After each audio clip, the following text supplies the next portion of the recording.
Now, welcome back. It is 3:31 on the Saturday afternoon. You're watching Newsfeed PM, and I am Masa Kekana.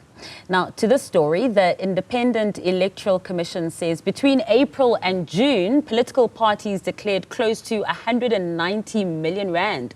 This period was in the immediate run-up to the hotly contested 29 May elections. Now, for analysis on this, I am joined by Professor Lawrence Hamilton, who's a political analyst from the Wits University. Professor Hamilton, thank you so much for joining us this afternoon.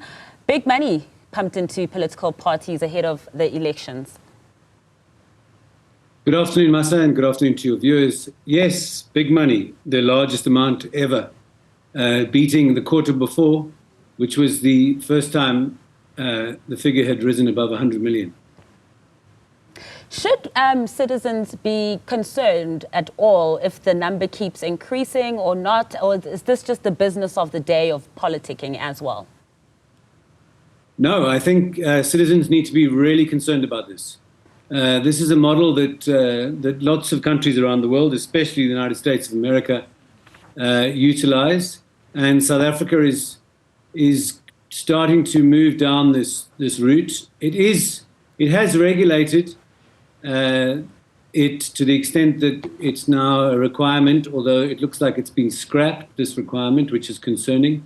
But it was a requirement, at least leading up to the elections, that donations be announced above a certain threshold, and that no one could donate more than 15 million. And that these would have to be made publicly available, the information. As I say, this is now being scrapped, which is extremely concerning. And this is not simply the order of the day. It's very incorrect, I think, to suggest that, or to assume that it's okay for private funding to fund political parties in this way. What political parties are, partly, just to catch myself, sorry, the real reason behind this is not just to do with transparency, but it's to do with accountability. If certain parties are able to gain a huge amount of funding support from certain private funders, they're able to become much more powerful in their impact on people's decisions around election time. In other words, they're able to pump out many more adverts, they're able to get many more people on the ground. So this really impacts on the eventual results of elections. In many places, and the places where elections run best, parties are publicly funded only. In other words, there is which is the case in South Africa too, there is regulation that specifically specifies how much and in what proportion, and in terms of equity, public money should be used to buy parties in their electoral campaigns.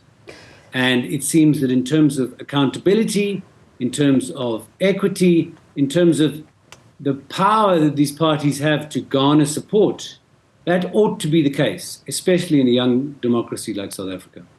Yeah, and I'd like you to elaborate a little bit more on that, because you're saying that, it is problematic when these donations are privately done, and making reference to publicly funded ones only. Would that mean that the state would then fund political parties? Yes, so as things stand, the state does actually fund political parties. It's done in accordance with the Constitution, and it's done equitably and in proportion to the amount of support that the party has garnered in the election before. Now, of course, there could be an argument to suggest that makes new parties very, acts against the rise of new parties, because they haven't had representation in prior elections. And so it puts them at a disadvantage. But that regulation could easily be amended to suggest that, all political parties would get a basic amount, and then an equitable amount could be laid out in line with representation in prior elections. There are easy ways around these sorts of problems. The knee-jerk or the pressure by political parties and funders, by the way, to allow a free rein as regards private political funding of public political parties is a real problem. I mean, I'll just give you some figures here that'll give you a sense of how significant this is. At the top of the list for this period is the DA with 56 million rand of funding coming from quite a small proportion of funders. The Oppenheimers, the CEO of Capitec, and one or two others. Second is IFP. I don't have the figures on who supported them. Third is Rise Mzansi, again from the Oppenheimers and from other business leaders.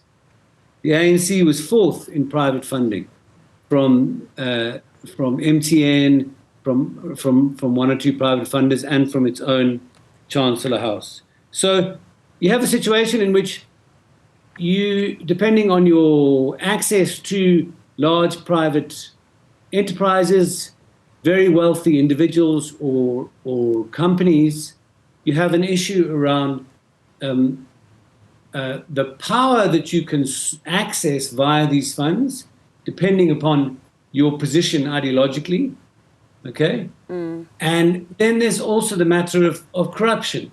We have to be very clear that none of these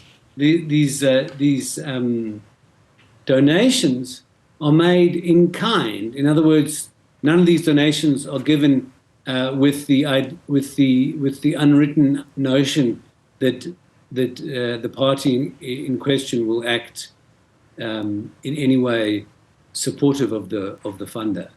And in some sense, in many senses, that's very, very difficult to regulate against or regulate for.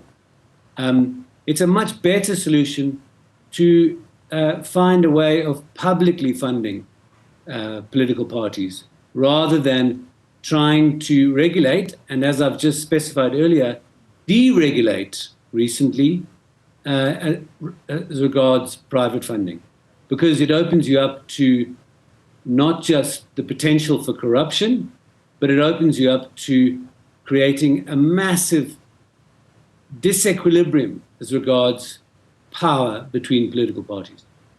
Yeah, you know, you mentioned as well, Professor, that when it comes to the suggestion of rather leaving it with just the state funding the political parties, that laws can be amended for not to prejudice against new parties as well. And one has to think about Rise Mzansi, who came in third with how much they declared it, over 33 million rand. But when you look at the electoral support that they achieved as well, it's completely disappropriate from that amount too. So it doesn't necessarily equate to the amount that has been donated that will equate to the success of the party, correct? Oh, of course, absolutely. I mean, there's no linear causation there at all. The funders will be giving these donations in the hope that they will be supporting and aiding the party in garnering as much support as possible. But of course, they can't be guaranteed that or assured of that. So it is, in that sense, a giving away, a donation. But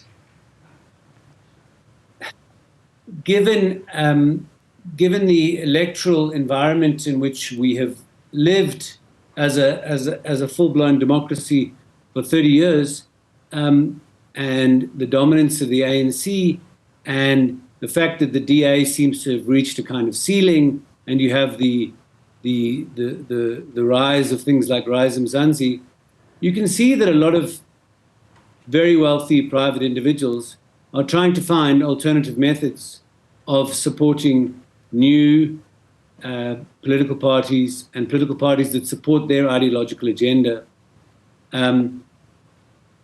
by giving them very large donations. To give the Oppenheimers some credit, they haven't just given money to the DA, they've also given money to other parties like Bossa and Rise Mzansi. But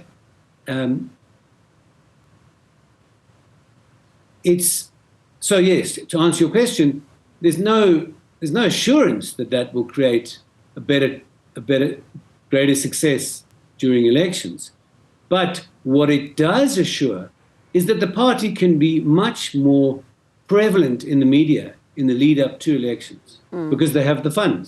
They have the funds given by private individuals to put out the adverts, to have the people on the ground, etc., to an extent that, to the extent that smaller parties without this kind of support cannot achieve, cannot carry out.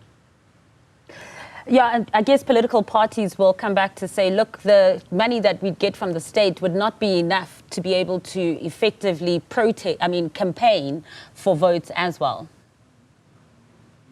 Yes, and that's the kind of thing that should be up for debate in Parliament. If that's the case, then there should be more public funding for these parties. But do we have the money, Professor, as a country, to be pumping more money into political parties? Well, we clearly do, because these private individuals are happy to pump money into these parties. So why not have a situation in which there may be better taxation to enable more money for public money to fund these sorts of electoral campaigns in an equitable, transparent, and accountable fashion? Finally, Professor, if the law remains the same and political parties continue to also, put forward and disclose how much money they are receiving from the private sector too, do you foresee this becoming a problem, and increasingly so? So it's my,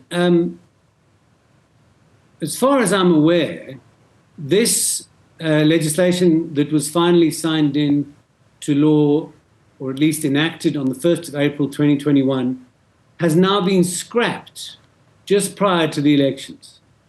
I may have that wrong, but that's my understanding.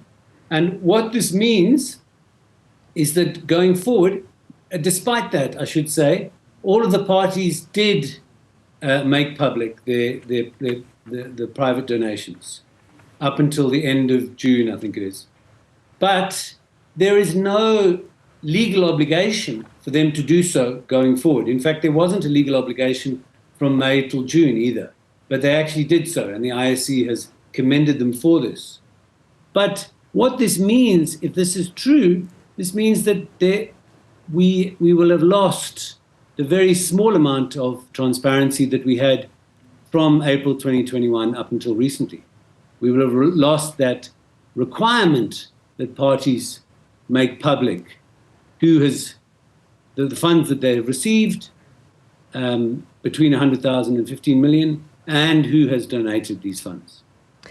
Professor Hamilton. And if that's the case, then we're in really, really, really problematic water, because not only do we not have knowledge of who these people are, but this is also potentially for some people a way of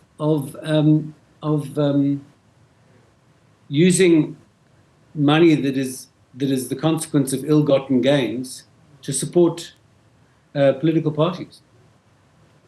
And is there any way of being able to distinguish that by political parties as well? And if they can distinguish that, will we as the public be able to reject or accept it? I guess it's not our call because they're not our political parties. No, that's my point about accountability. We cannot reject it. The law as it stood up until, I don't know the exact date, but in May sometime, the law as it stood required simply the provision of information, and it disallowed any single entity or individual to donate more than 15 million to a particular party. Those were, if you're going to accept the idea of private sector donation, those were important constraints. If those have been removed, then not only do we not have the power, which we didn't have before anyway, to stop this kind of process, we won't even know about it.